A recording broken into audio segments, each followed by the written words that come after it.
Ya, kembali di uji kandidat masih bersama calon gubernur DKI Jakarta yang juga petahana dari nomor urut 2, Jarod Saiful Hidayat. Nih kalau kita bicara soal gubernur dan wakil gubernur, artinya kita kan bicara soal apa sih permasalahan Jakarta dan juga apa yang menjadi harapan warga Jakarta. Pak Jarod, kita punya beberapa rekaman yang akan kita saksikan bersama. Apa pernyataan atau harapan warga Jakarta?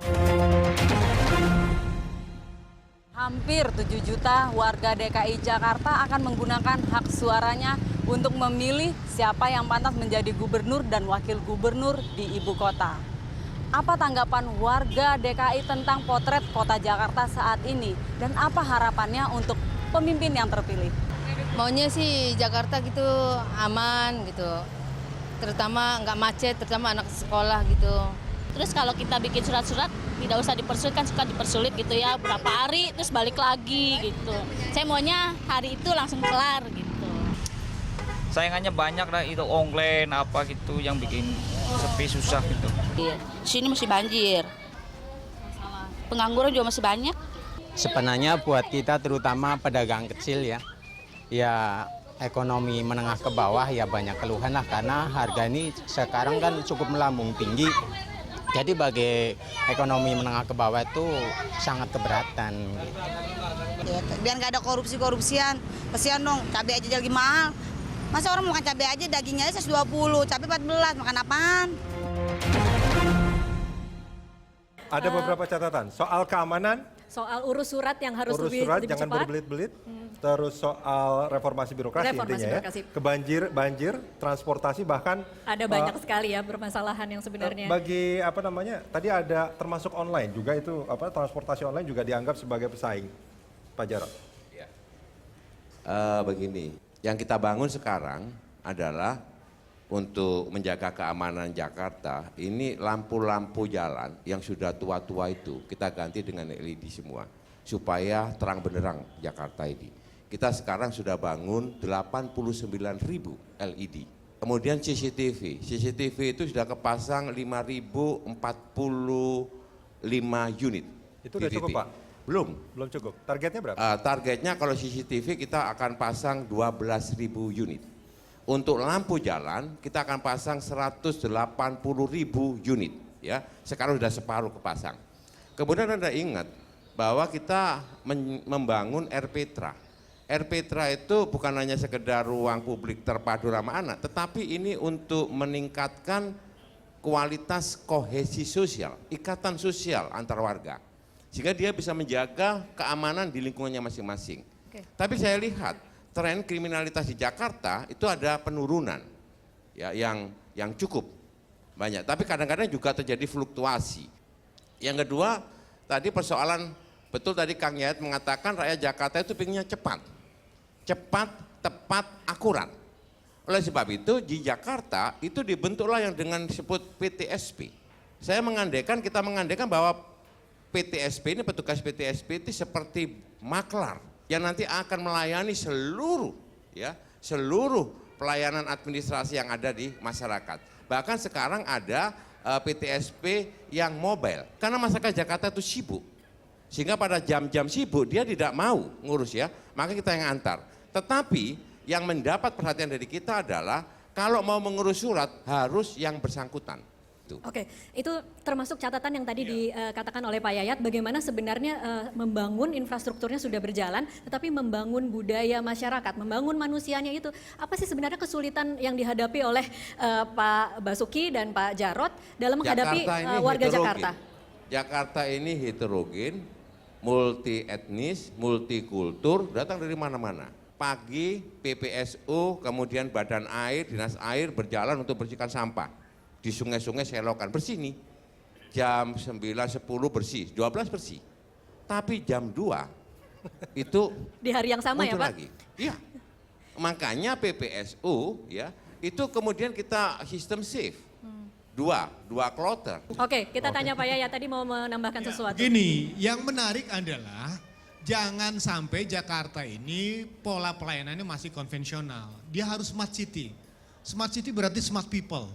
layanan konvensional yang tatap muka Pak harus dihindarin lagi. Nah di Pak sini Yayat, artinya Pak Yayat meminta semuanya berdasarkan online begitu? ya artinya teknologi dibangun. Nah pertanyaannya sejauh mana birokrasi kita bisa berubah. Artinya dengan berbasis online birokrasinya juga profesional. Sebetulnya 3 saja kata kuncinya. Dia harus profesional, dia harus kreatif dan harus kolaboratif. Siapapun yang memenangkan, siapapun yang akan menjadi pimpinan Jakarta adalah mereka yang bisa membuat warga Jakarta bahagia, senang, dilayani dan betul-betul membuat hidupnya lebih efisien dalam beberapa hal. Ya. Oke, iya. Begini. Kita pelayanannya sudah menggunakan sistem ya. Jakarta Smart City, kalau Anda boleh ke balai kota bisa melihat sistemnya. Termasuk sistem pelaporan cepat dengan sistem clue itu, ya, sehingga kita bisa mengetahui ada persoalan apa di sana. Begitu masuk dalam sistem clue akan kelihatan. Tetapi ada satu hal, masyarakat akhirnya terbiasa selalu minta dilayani. Ya. Itulah yang harus kita bangun bahwa masyarakat pun kalau ingin masalah Jakarta bukan semua masalahnya diserahkan kepada gubernur, tapi wargalah harus juga berpartisipasi di dalamnya. Tapi setidaknya anggarannya sudah tidak dikorupsi, benar-benar Ya, dikembalikan kepada betul. rakyat. Jadi sebetulnya warga Jakarta berhak menuntut kalau uang yang kita bayar dari pajak, retribusi, semuanya, kalau dipakainya nggak benar, hukum aja. Oke, Gitu. oke, baik. Kita sudah mendengarkan, Mas Gun Gun, kita sudah mendengarkan apa yang sudah dikerjakan oleh pasangan Basuki Cahayapurnama dan juga Jarot. Tapi sekarang pertanyaannya dalam beberapa hari menjelang pencoblosan dengan keadaan posisi elektabilitas yang tergerus. Kira-kira masyarakat yang dipaparkan keberhasilan-keberhasilan ini, mampukah kemudian merubah mindset mereka, merubah kembali pikiran mereka bahwa oh kita memang puas dengan pasangan ini dan kemudian mencoblos pasangan nomor 2? Iya, kalau kita lihat data sebenarnya kan tingkat kepuasan pada kinerja petahana ini di atas angka psikopolitis yang bisa diterima. Yaitu selalu di atas 50%, bahkan 67 dan 70%.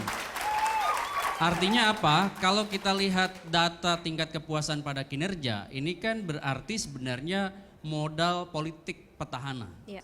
Pemilih itu sekarang lapisnya ada pemilih sosiologis, ada pemilih psikologis, dan pemilih rasional.